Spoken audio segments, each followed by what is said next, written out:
Imagina una máquina de guerra tan precisa, tan disciplinada, tan temida, que ninguna civilización antigua pudo ignorarla. ¿Qué tenía la legión romana que le permitió dominar durante siglos y expandir un imperio de proporciones colosales? Hoy te abrimos las puertas de la historia para entrar dentro de la legión romana. Pero, espera. Antes de las águilas doradas ondeando al viento, antes de las cargas y las conquistas, antes del poder absoluto, ¿qué había? ¿Cómo se formaba realmente esta maquinaria implacable? ¿Y qué secretos tácticos aún podríamos aprender de ellos hoy? ¿Podría su modelo de eficiencia sobrevivir a los retos del mundo moderno? Prepárate para una clase magistral de estrategia, logística y organización militar que definió el arte de la guerra antigua. Porque lo que estás a punto de descubrir no es solo historia. Es una lección eterna sobre el poder, el control y la precisión. Una coreografía bélica tan perfecta que aún hoy se estudia en academias militares de todo el mundo. Todo comenzaba con un hombre. Un ciudadano. Un futuro legionario. No cualquiera podía entrar en la legión. La selección era rigurosa, se buscaban hombres del campo, acostumbrados a la dureza, preferentemente de climas templados y con una estatura ideal cercana a 1,80 m, según Flavio Vegecio. Y más allá del cuerpo físico, se valoraba la fortaleza moral, lealtad, valentía, obediencia. ¿Suena exagerado? Tal vez. Pero los romanos no dejaban nada al azar. El cuerpo perfecto, la resistencia ideal, la mentalidad apropiada. Todo contaba. Roma no conquistó medio mundo improvisando. Cada legionario era una pieza valiosa de un engranaje mayor, entrenado para resistir el miedo y actuar sin vacilar. El entrenamiento inicial duraba 4 meses. 4 meses de transformación física y mental. Juraban lealtad no solo a Roma, sino a su cohorte, a su contubernio, a su escuadra. Porque una legión no era una masa de soldados. Era una máquina hecha de engranajes humanos, perfectamente sincronizados. Marchar, cargar, obedecer, sobrevivir. El contubernio. 8 hombres. Una tienda. Una piedra de molino. Una mula. Un vínculo indestructible. Vivían, marchaban, comían y luchaban juntos. En latín vulgar, surgió incluso un término, contubinalis, para referirse a esa camaradería que iba más allá de la amistad. Era un microcosmos de la disciplina romana. Una familia forjada en la dureza del servicio. Mientras unos recogían leña, otros preparaban la comida. Moler el grano cada noche era una rutina sagrada. Pan, gachas, galletas. Vino aguado, aceite de oliva, carne salada. ¿Comida de guerra? Sí. ¿Supervivencia? También. Pero, sobre todo, era parte de un sistema. Un sistema que funcionaba con precisión quirúrgica, donde cada pequeño detalle aseguraba la supervivencia de muchos. Incluso en el ocio, la legión entrenaba el espíritu. Los legionarios jugaban, apostaban, conversaban. Reían y se peleaban, como hermanos. Y en el fondo, cada noche era una preparación para el día siguiente, porque sabían que el peligro siempre estaba a un paso.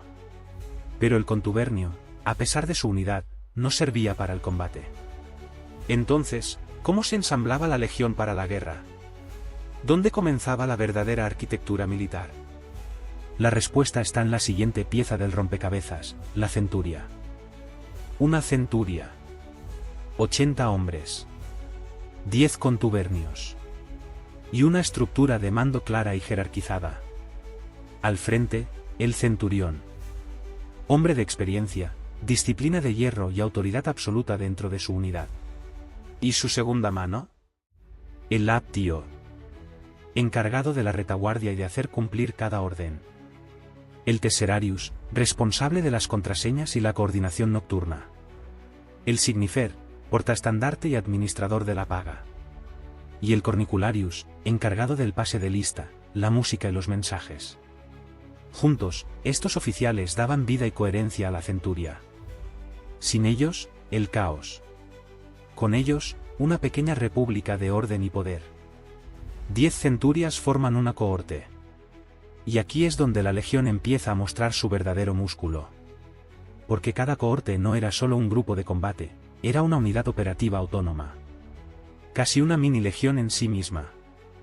La primera cohorte, la más prestigiosa, duplicaba su tamaño y albergaba a los soldados más veteranos.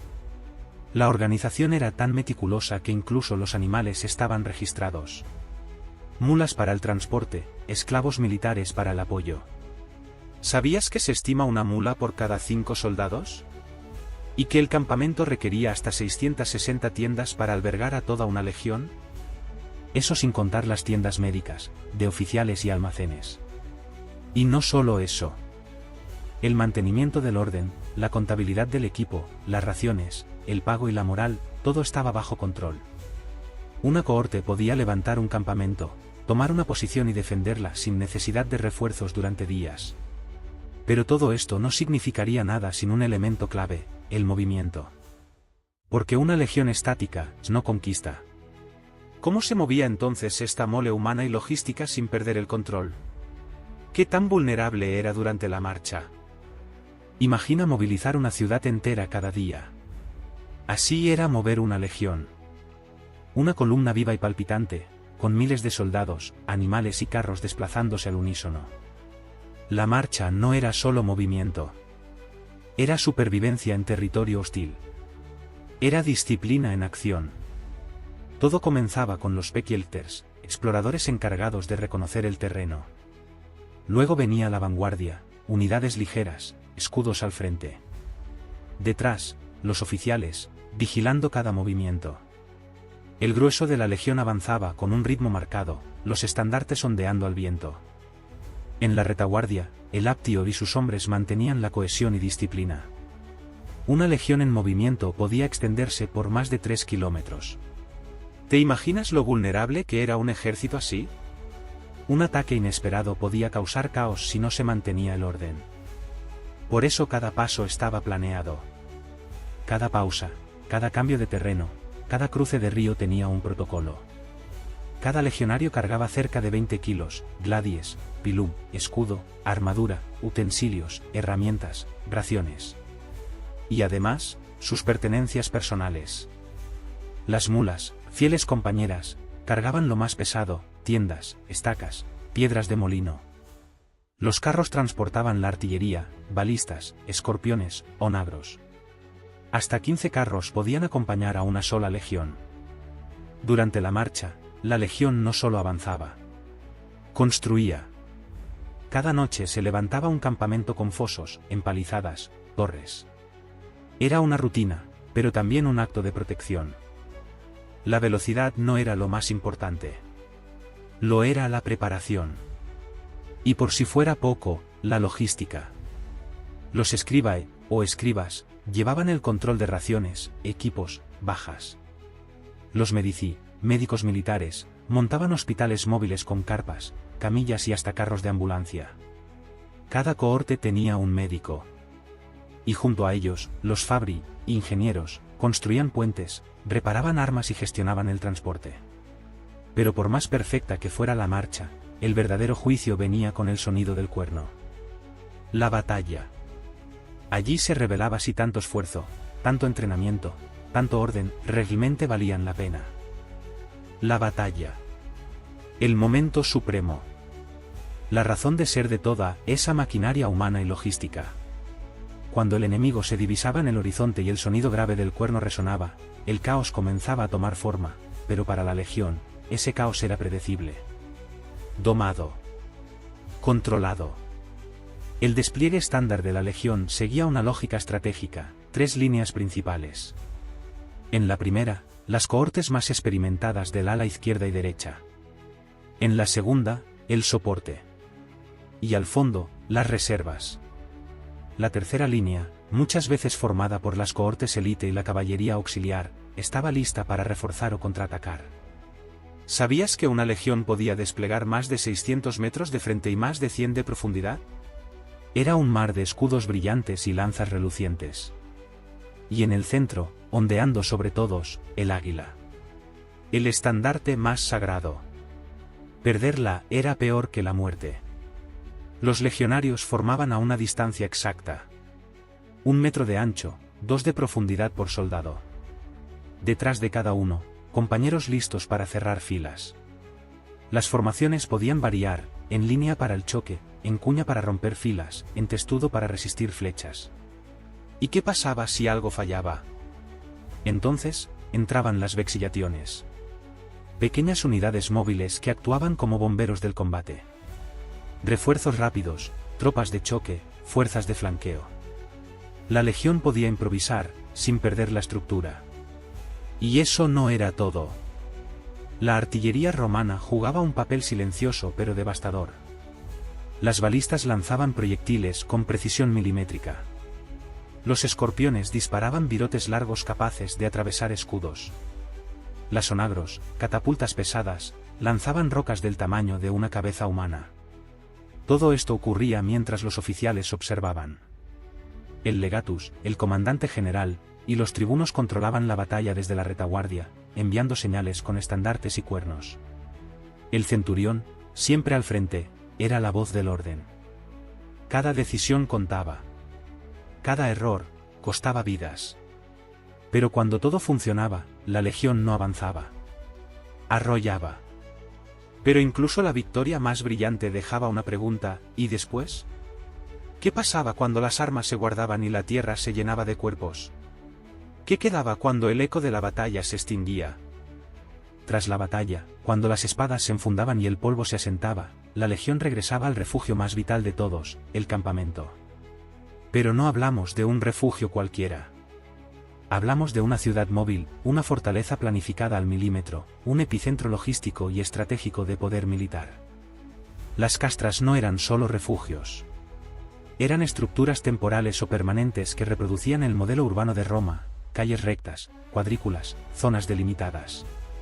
Hospitales, valetudinaria, almacenes, horrea, forjas, fabricae, baños, balnea, barracones, y, por supuesto, el praetorium, centro de mando del legado. Todo estaba diseñado para mantener la eficiencia, el orden y la moral. Cada legión tenía escribas, scribae, que llevaban registros exhaustivos, nóminas, suministros, bajas, reemplazos, rutas. Sin ellos, el ejército colapsaría desde adentro.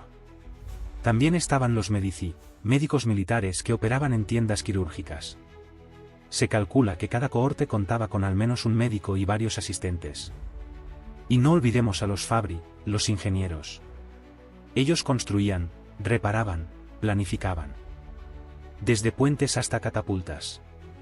Eran los artífices silenciosos de la dominación romana. Donde la infantería llegaba, los fabri transformaban el terreno. Durante el Principado, los campamentos se volvieron permanentes en regiones fronterizas. ¿Por qué? Porque la legión ya no era solo una fuerza ofensiva. Era una presencia.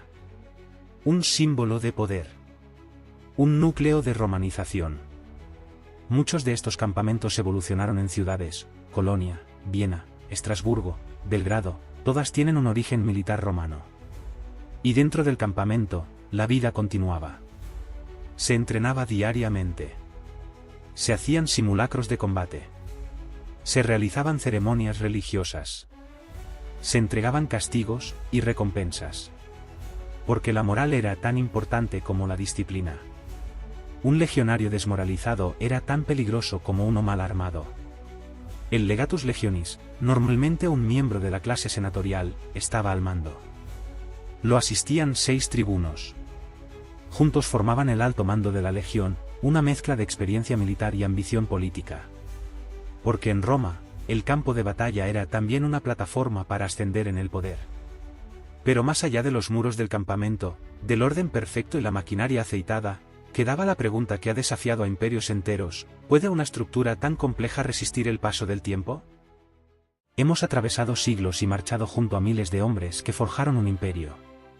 Desde el humilde contubernio hasta el majestuoso despliegue en batalla, la legión romana nos enseña que el verdadero poder no reside en la fuerza bruta, sino en la organización, la disciplina y la visión estratégica. Si algo podemos aprender de ellos, es que toda estructura humana, militar o no, depende de sus cimientos, la lealtad, el propósito y el orden.